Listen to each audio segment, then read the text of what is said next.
সবাই কিন্তু আইনের চোখে সমান। ভারতবর্ষে একজন ব্যক্তি নির্বাচন কমিশনার, বর্তমান আইনে তার বিরুদ্ধে কোনো অ্যাকশন নেওয়া যাবে না।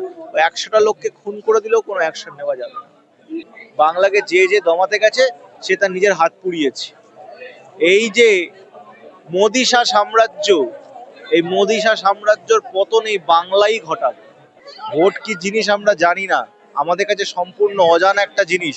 সুকুমার সেন দায়িত্ব নিয়ে সেটা পালন করেছিলেন এবং গণতন্ত্রের ভিত্তিপ্রস্তর স্থাপন করেছিলেন। এসআইআর প্রক্রিয়া করতে গিয়ে প্রায় 100-র উপর মানুষ মৃত।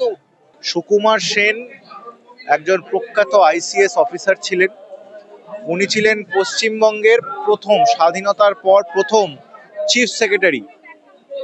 এবং যখন আমাদের নির্বাচন প্রক্রিয়া ভারতে শুরু হবে, তখন জওহরলাল নেহরু থেকে শুরু করে যারা তখন নেতৃত্বে ছিলেন ভারতের, তারা সিদ্ধান্ত নেন যে এনাকেই আমরা দায়িত্ব দেব আমাদের ইলেকশন কমিশনারের।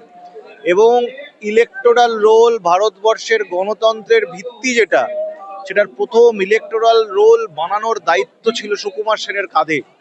এবং আজকে যা যা আমরা প্রক্রিয়া দেখি ভোটের, প্রথমবারের জন্য তখন অবধি আমরা কেউ ভোট দিইনি। ভোট কি জিনিস আমরা জানি না, আমাদের কাছে সম্পূর্ণ অজানা একটা জিনিস। সুকুমার সেন দায়িত্ব নিয়ে সেটা পালন করেছিলেন এবং গণতন্ত্রের ভিত্তিপ্রস্তর স্থাপন করেছিলেন। আজকে এতগুলো বছর পর এই যে নির্বাচন কমিশনার বা এই যে নির্বাচন কমিশন, এনাদের যে দায়িত্ব যে প্রতিটা নাগরিক যাতে ভোট দিতে পারে, সেইটা বাদ দিয়ে তারা সবকিছু করছে। নির্বাচন কমিশনারের দায়িত্ব হচ্ছে প্রতিটা ভোট যেন আসে, প্রতিটা ভোটার যেন ভোট দিতে পারে। এনারা তো শুরুই করলেন ভোট বাতিল করে। আমরা 2014-র পর থেকে যে যে নির্বাচন কমিশনারদের দেখছি, সেখানে আমরা দেখছি নির্লজ্জ দালালি। একজন নির্বাচন কমিশনার কিছুদিন আগে, কিছু বছর আগে প্রকাশ্যে স্টেটমেন্ট দিয়ে পদত্যাগ করেছিল। কারণ ওনাকে বলা হয়েছিল যে এই সিদ্ধান্তগুলো যেটা নেওয়া তার পক্ষ নিতে, সে বলেছিল আমি নিতে পারবো না। ঠিক আছে, আজকে নির্বাচন কমিশনার চুজ করার যে পদ্ধতি ছিল, যে 3 জনের কমিটি সেটাকে চুজ করবে, বিরোধী দলনেতা থাকবে, প্রাইম মিনিস্টার থাকবে আর চিফ জাস্টিস অফ ইন্ডিয়া থাকবে। সেখান থেকে চিফ জাস্টিস অফ ইন্ডিয়াকে সরিয়ে দিয়ে তারই মানে শাসক পক্ষরই একজন মন্ত্রীকে ঢুকিয়ে দেওয়া হলো। 2 জন সরকারের পক্ষে, একজন বিরোধী, মানে সবসময় সরকার পক্ষ জিতবে। এটা প্রথম ধাপ। দ্বিতীয় ধাপ আরো ভয়ঙ্কর। অ্যামেন্ড করা হলো আমাদের আইনটাকে, ইলেকশন কমিশনারের আইনটাকে অ্যামেন্ড করা হলো এবং অ্যামেন্ড করে এই নিয়ম ঢোকানো হলো যে ইলেকশন কমিশনার নাকি কোনো সিদ্ধান্ত নিলে তার বিরুদ্ধে কোনো রকমের কোনো পদক্ষেপ নেওয়া যাবে না। ভারতবর্ষে সম্ভবত একজন ব্যক্তি, সবাই কিন্তু আইনের চোখে সমান। ভারতবর্ষে একজন ব্যক্তি নির্বাচন কমিশনার, বর্তমান আইনে তার বিরুদ্ধে কোনো অ্যাকশন নেওয়া যাবে না। 100টা লোককে খুন করে দিলেও কোনো অ্যাকশন নেওয়া যাবে না। এই আইন আমাদের ভারতবর্ষে আছে। তো আপনি বলুন, যদি নির্বাচন কমিশনার সত্যিকারের নিরপেক্ষ ভোটারদের রক্ষা করার স্বার্থে কাজ করে থাকে, তাহলে পরে এই আইনটা আনার মানে কি? এই অ্যামেন্ডমেন্টটা করার প্রয়োজন কি? এসআইআর শুরু হবার আগেই অ্যামেন্ডমেন্টটা করা হয়েছে। এক হলো 2 জন পক্ষে সরকারের, 1 জন বিপক্ষে, আর কোনো শাস্তি দেওয়া যাবে না। তার থেকে আমরা পরিষ্কার স্পষ্ট বুঝতে পারছি যে নির্বাচন কমিশনারের যে বর্তমান এসআইআর প্রক্রিয়া, সেটা আর যাই হোক, ভোটারের ইনক্লুশন করার জন্য না, ভোটারের এক্সক্লুশন করার জন্য, ভোটারকে বাদ দেওয়ার জন্য।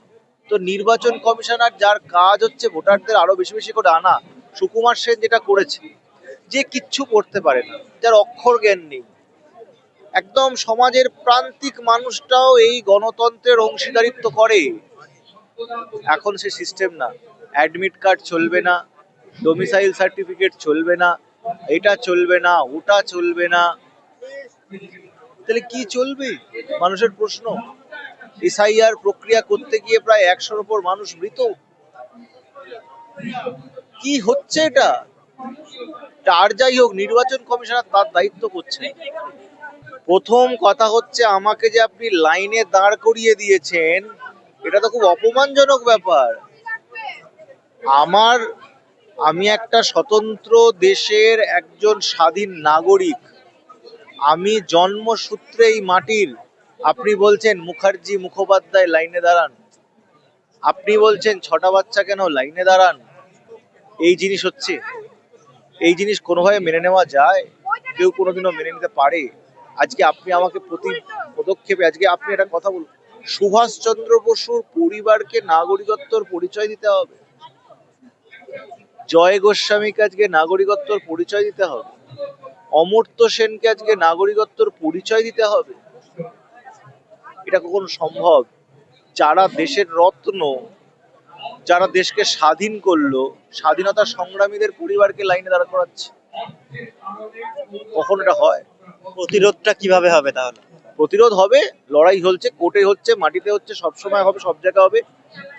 আমরা এই লড়াইয়ের শেষ দিকে ছাড়বো। বাংলার মানুষকে কখনো দমানো যায়। বাংলার মানুষ ব্রিটিশ সরকারের পতন ঘটিয়েছে।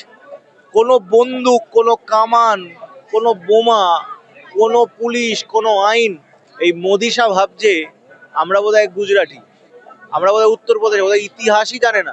বঙ্কিমচন্দ্র চট্টোপাধ্যায়ের নাম ভুল বলে, মোহন বাগানকে মোহন বেগান বলে, ইস্ট বেগান বলে। বাংলা সম্বন্ধে কোনো আইডিয়াই নেই, বাংলা জানেই না। একটু অগ্নিযুগের ইতিহাসটা পড়ুক, অগ্নিযুগের ইতিহাসটা পড়লেই বোঝা যাবে যে এরকম করে বাংলাকে দমানো যাবে না। বাংলাকে যে যে দমাতে গেছে সে তার নিজের হাত পুড়িয়েছে। এই যে মোদি শাহ সাম্রাজ্য, এই মোদি শাহ সাম্রাজ্যর পতন এই বাংলাই ঘটাবে।